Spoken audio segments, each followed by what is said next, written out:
Men from a very young age are forced into this idea of what masculinity is, what being a male is, what being a man is, right? They are indoctrinated. I'm not saying that women aren't. We're all watching the same TV.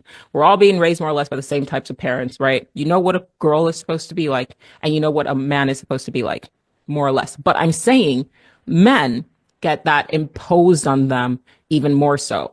Females are allowed to feel the full spectrum of their emotions. You can see something that upsets you and cry about it. You could fall and bruise your knee as a child, and people will come to you, and you are nurtured. You are allowed to feel the full spectrum for the most part, right? Not all, but for the most part, of what it means to be a human being. If you are down and you need comfort, you know it will come to you. Whereas male, you have a male son who falls, and what he's told is, man up, be a man, get up. What? Well, he's in pain. You're not supposed to show that. So from a very young age, a young girl can play with a G.I. Joe doll. Nobody goes, oh, something's wrong with her if she wants to play with a male action figure. If a boy grabs a Barbie, immediately the other males and some patriarchal females will run in and take that away. No, you're not supposed to play with that. Here are tools of war. It's play with a gun, play with a soldier, play with a car, play with all of these sort of constructs of what it means to be a man. It's a construct. You're socialized from a very young age that these are the behaviors that you're supposed to exhibit to be a man. I'm not making a judgment on it. I'm just saying this is what it is.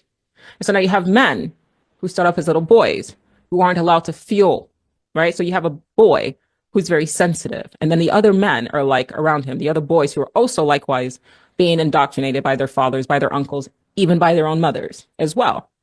And they go, wait, you are showing what is considered a behavior that is associated with femininity, which once again, femininity is another type of construct. It's what we force into a dichotomy, showing sensitivity, showing that you care, showing kindness, showing softness has now been set off that these are female characteristics, or for the sake of this conversation, submissive characteristics. And so what happens? All the other males kind of gang up on him. They pick at him, they bully him, and essentially they put him in a situation now where they force him to be more aggressive. So that boy who's more sensitive, more kind, he is now forced into a world where that's not okay. That's considered, at worst, there's something wrong with you, you're female or you are a homosexual.